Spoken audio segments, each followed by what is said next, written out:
कोई संशय नहीं होना चाहिए कि हमने मंत्रिमंडल में यह निर्णय कर लिया है कि हम भारतवर्ष का जो सबसे ज़्यादा कठोर कानून होगा, नकल के क्षेत्र में, परीक्षाओं में पर्चा लीक, नकल करवाना, पेन ड्राइव से नकल करवाना या जितने भी हथकंडे हो सकते हैं, पेपर सेट करना, और जो लोग उसमें संलिप्त पाए जाएंगे उसमें एक तो उनकी संपूर्ण जो संपत्ति होगी वो जब्त की जाएगी, और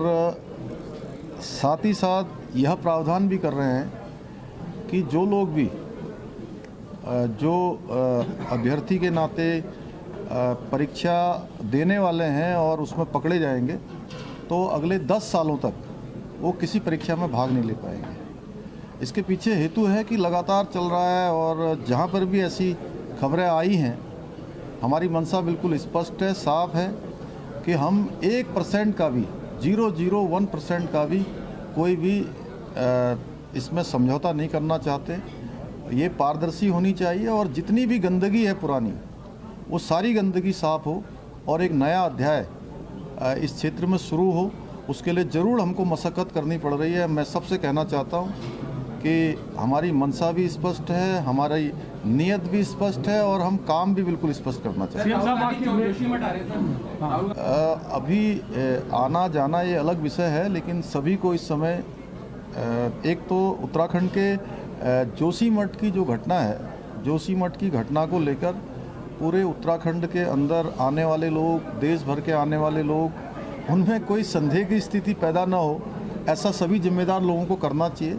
कि जोशीमठ में मैं बार बार कह रहा हूँ कि 70% जो वहाँ का आम जनजीवन है वो सामान्य है। वहाँ की सब दुकानें खुली हुई हैं, सारे काम चल रहे हैं। 4 धाम यात्रा हमारी प्रारंभ होने वाली है, 4 धाम यात्रा की तैयारियों में लगे हुए हैं और सभी जानते हैं कि 4 धाम यात्रा सीजन और जो ये यात्रा काल आता है, उस यात्रा काल के कारण से हमारे उत्तराखंड को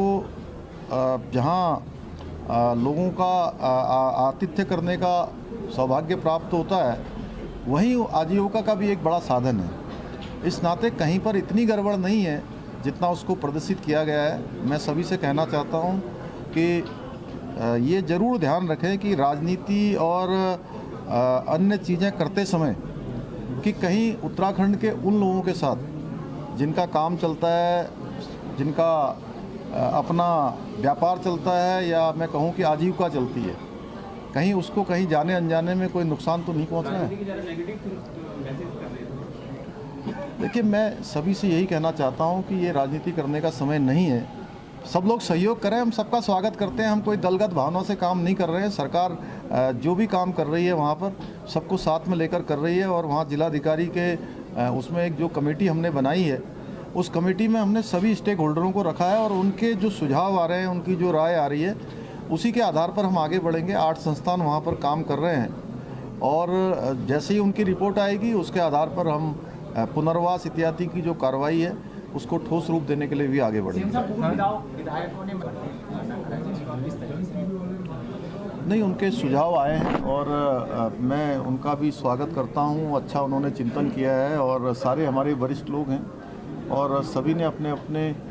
विभिन्न क्षेत्रों में विधायिका के रूप में, समाज के क्षेत्र में, राजनीति के क्षेत्र में अपने अनुभव प्राप्त किए हैं।